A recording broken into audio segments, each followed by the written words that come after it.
ঝড়, বৃষ্টি আর বন্যা দিয়ে শুরু হয়েছে মহাপ্রলয়। যেন অদৃশ্য দানবের কবলে চীন।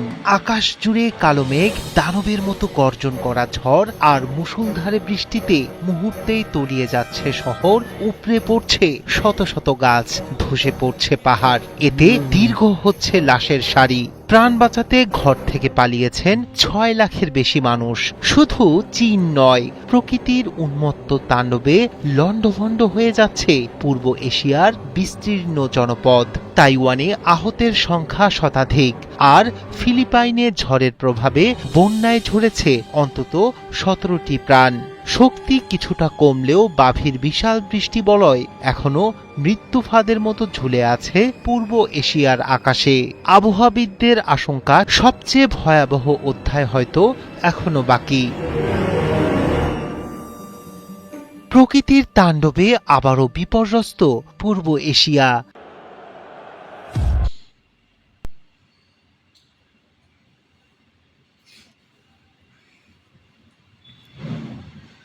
চলতি বছরের অন্যতম শক্তিশালী টাইফুন বাভি আঘাত এনেছে চীনের পূর্ব উপকূলে। টাইফুনের তীব্রতায় লণ্ডভণ্ড হয়েছে জনপদ, উপড়ে পড়েছে হাজারেরও বেশি গাছ, সৃষ্টি হয়েছে জলাবদ্ধতা ও ভূমিধস। পরিস্থিতি মোকাবিলায় চীনে ৬ লাখেরও বেশি মানুষকে নিরাপদ আশ্রয়ে সরিয়ে নেওয়া হয়েছে।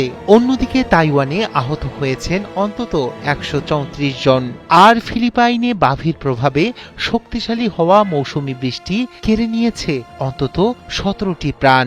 শনিবার রাত ১১টা ২০ টাইফুন বাভি প্রথমে চীনের ঝেজিয়াং প্রদেশের উপকূলীয় শহর ইউহুয়ানে আঘাত হানে। এরপর মধ্যরাতে এটি দ্বিতীয়বারের মতো ওয়েনঝৌ শহরের ইউইয়েচিং এলাকায় স্থলভাগে প্রবেশ করে। ঘণ্টায় প্রবল গতির বাতাস ও ভারী বৃষ্টিপাত মুহূর্তেই অচল করে দেয় স্বাভাবিক জীবনযাত্রা। চীনের রাষ্ট্রায়ত্ত সংবাদ মাধ্যম বলছে, বিভিন্ন এলাকায় সড়ক ডুবে গেছে পানির নিচে। উত্তরাঞ্চলের পাহাড়ি এলাকায় ভূমিধসের ফলে বিশাল পাথর গড়িয়ে পড়ে সড়কে ব্যাহত হয় যোগাযোগ ব্যবস্থা। সম্ভাব্য প্রাণহানি এড়াতে আগেভাগেই নিরাপদ স্থানে সরিয়ে নেওয়া হয় কয়েক লাখ বাসিন্দাকে। আবহাওয়াবিদরা বলছেন, ঝড়ের বিশাল বৃষ্টিবলয় এখনো সক্রিয় রয়েছে।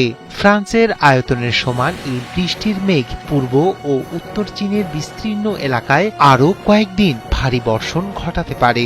ফলে তৈরি হয়েছে আকস্মিক বন্যা ও ভূমিধসের আশঙ্কা। চীনে আঘাত হানার আগে বাভি তাইওয়ানের উত্তরাঞ্চল ঘেঁষে অতিক্রম করে। প্রবল বাতাস ও ভারী বৃষ্টিতে দ্বীপ জুড়ে বিপর্যস্ত হয়ে পড়ে জনজীবন।